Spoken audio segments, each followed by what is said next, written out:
জানুৱাৰী 1 তাৰিখে মঞ্জু গোস্বামী নাজিৰা শিৱসাগৰৰ তেখেতৰ পৰা এখন এজাহাৰ পৰিছিল যে তেখেতৰ গাড়ীখন কোনোবাই ভাড়াত আনি কিনে আপোনাৰ গাড়ীখন তাৰপিছত নোহোৱা হৈ আছিলে। তাৰপিছত সেইটো যেতিয়া আমি তদন্ত কৰিলোঁ, তদন্ত কালত গম পোৱা গ'ল যে ৰূপজ্যোতি দাস তেখেত ইয়াত বৰ্তমান ভেটাপাৰাতে আছিলে। তেখেত অৰিজিনেল ঘৰ হয় কমলপুৰ।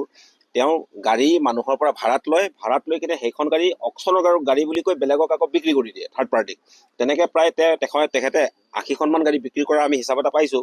আৰু সেইটো তদন্ত কালতে আমাৰ এতিয়ালৈকে 12খন গাড়ী ৰিকভাৰ হৈছে অৰুণাচলৰ পৰা। আৰু এতিয়া যিমানখিনি গাড়ী আছে গোটেই ৰিকভাৰ গাড়ীখিনি আমি ইয়াতে থৈ দিছোঁ পৰৱৰ্তী কামখিনি কৰিবৰ কাৰণে। গাড়ীখিনি মেক্সিমাম আপোনাৰ অৰুণাচলৰ পৰা উদ্ধাৰ কৰা হৈছে 8খন আৰু অসমৰ পৰা উদ্ধাৰ কৰা হৈছে এতিয়ালৈকে 4খন। তেখেতৰ চিষ্টেমটো হৈছে কি, তেখেতে নিজকে HDFC বেংকৰ মেনেজাৰ বুলি চবকে পৰিচয় দিয়ে আৰু কয় যে বেংকৰ কামত মানে গাড়ীখিনি ব্যৱহাৰ হ'ব, সেইবুলি গাড়ীখিনি ভাড়াত লয়। তাৰপাছত বেলেগ মানুহক এইখিনি এনে ফাইনেন্সৰ পৰা টানা অকশ্যন হোৱা গাড়ী বুলি কৈ বাহিৰৰ কাষ্টমাৰক বিক্ৰী কৰি দিয়ে।